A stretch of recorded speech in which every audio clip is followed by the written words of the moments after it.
Liên, đã quá trưa rồi, chúng ta nên về đi. Trưởng làng nói, bơm nước đã xuống rồi, ống dẫn nước cũng đã xuống theo. Khi nước lên thì nước sẽ chảy ra. Hay, trưởng làng, mang thùng nước bên cạnh anh lên đây. Được rồi. Trưởng làng đổ một thùng nước vào trong miệng giếng nước máy. Cho nước chảy vào trong ống dẫn nước của máy bơm. Đóng cầu dao. Bỗng im lặng trong đám đông. Trưởng làng ơi, đóng cầu dao đi. Không sao đâu, anh sợ gì chứ? Võ Phúc Ngân gọi trong đám người. Võ Tổng đến đây. Mùa xuân của làng Lương Sơn Bạc, trưởng làng cho rằng do Võ Tổng mang đến. Võ Tổng, cậu đến đóng đi, cậu giỏi lắm. Tôi là trưởng làng à? Đừng nói vậy trưởng làng, đóng cầu dao điện đi, mọi người đều mong chờ rồi. Trưởng làng quay người đi vào phòng điều khiển, cái thứ bất thường ngoài đất kia bỗng rít một tiếng. Mẹ ơi! Bỗng im lặng trong đám người. Võ Tổng, có sao không anh? Yên tâm đi, nếu có vấn đề gì, chỉ có thể do máy bơm hư, thay máy tốt hơn thôi. Trưởng làng bước tới vài bước, đến nơi đầu ống nước, dán tai vào nghe. Khứa Kiến Quốc kéo ngay anh ấy lại. Võ Phúc Ngân, ông có muốn sống không hả? Áp lực nước rất lớn đó. Võ Phúc Ngân mặt mừng rỡ. Đội trưởng Hứa có nước rồi đấy. Tôi nghe thấy tiếng nước rồi, đúng là tiếng nước lên. Miệng ống phụt một tiếng, nước phun ra xa hơn 1 mét. Đám người reo hò inh ỏi. Nước ra rồi, làng chúng ta được cứu rồi. Không còn phải lệ thuộc vào ông trời nữa rồi. Tiếng kêu và tiếng bước chân chạy lên phía trước. Mọi người lao tới ống nước uống nước. Võ Tổng, làng chúng ta cuối cùng không còn phải lệ thuộc vào trời cho mưa nữa. Sao ông xã không phấn khởi? Liên, anh rất phấn khởi. Sao không phấn khởi được? Ở làng chúng ta, mỗi gia đình đều có hầm chứa nước đầy đủ rồi. Số tiền của anh sẽ từ 3 vạn lên 6 vạn. Vân ơi, chúng ta được uống nước của chính làng mình rồi. Ở Lương Sơn Bạc có hơn 200 hộ dân trải dài 10 dặm, hơn ngàn miệng ăn, mong mỏi có một giếng nước máy đã hơn 5 năm nay. Võ Phúc Ngân khi trở thành trưởng làng nơi này, ngày đầu tiên nhậm chức đã hứa với mọi người sẽ xây dựng cho làng một giếng nước máy, nhưng 5 năm trôi qua vẫn chưa hoàn thành. Trưởng làng quá khó làm. Tôi mới hiểu ra, khoan giếng nước máy tưới ruộng, trồng dưa hấu bán kiếm tiền, một việc kết nối với việc khác. Đó là kế hoạch mà Võ Tổng đã vạch ra. Cháu trai ở đây sớm muộn cũng khoan được giếng nước máy, để cho cháu mình làm trưởng làng đi. Lúc mở công tắc máy bơm, trưởng làng đã gọi cháu tới mở công tắc, ý nghĩa rất rõ ràng. Trưởng làng nhường cho cháu mình. Người ta căn bản không coi trọng làm trưởng làng. Ôi, dừng lại đi.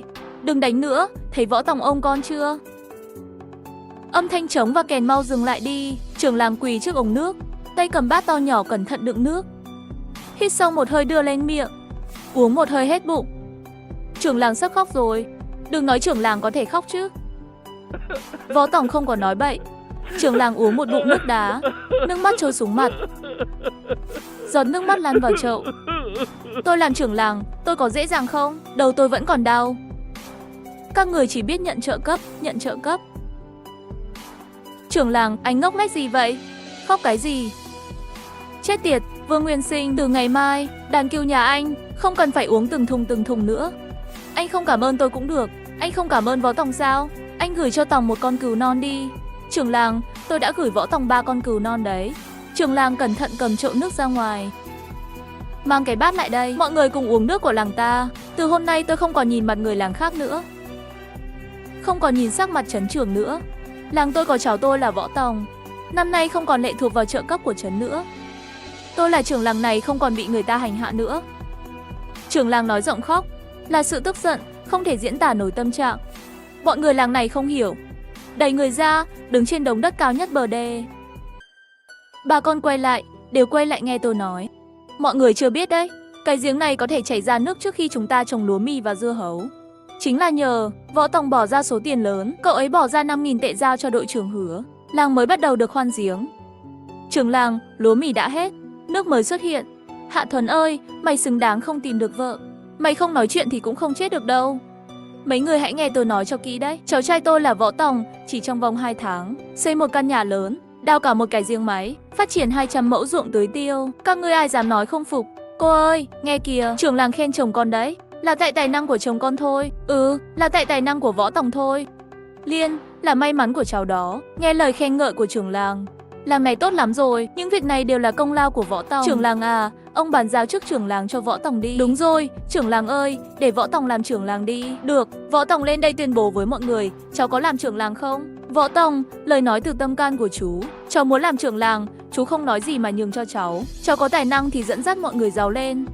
Mọi người tin tưởng cháu. Chú Ngân, tôi không làm trưởng làng cho chú đâu. Nếu không có việc gì khác, tôi về nhà trước. Trưởng làng lại hét lên, nói rất nhiều. Mọi người đã không còn hứng thú nghe ý kiến cá nhân của hắn. Kim Liên đứng ở phía xa nghe càng thêm rõ ràng. Võ Tòng không những hỗ trợ làng 5.000 tệ, ngoài ra còn có xe 3 bánh, xe máy, máy ủi, còn lật đổ được trưởng thị trấn Vương nữa. Những lời này nghe vào tai Kim Liên, dù cảm thấy hỗn độn không rõ ràng, nhưng cô đã hiểu. Ở làng Lương Sơn Bạc, người đàn ông của mình trở thành trung tâm của mọi người. Tóm lại, tôi là trưởng làng này trước mặt Võ Tòng không phải là gì cả.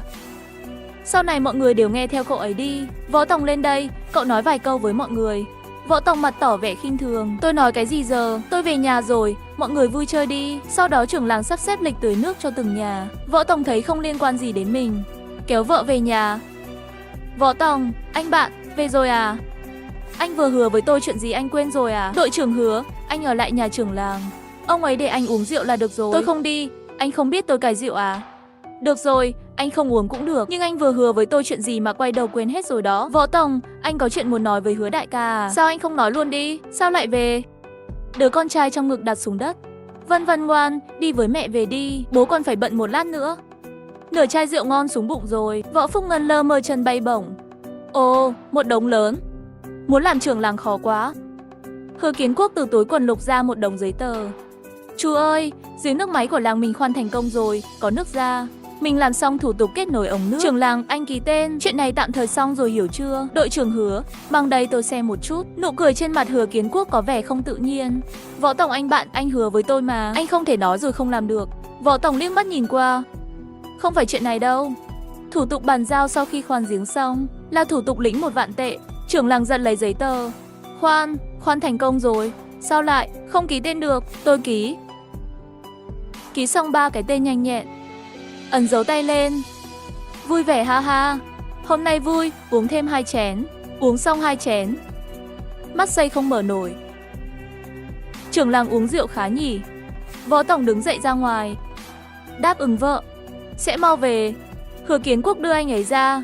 Võ Tòng, ân sâu không nói lời cảm ơn. Sau này cần Hứa Kiến Quốc giúp đỡ, tôi tuyệt đối không nói thêm lời nào. Anh trai, em xin anh nhân đôi số tiền đó trả lại cho làng chúng tôi. Được, nhân đôi trả lại cho làng các anh. Được rồi anh trai, tôi, Hứa Kiến Quốc giữ lời hứa đấy.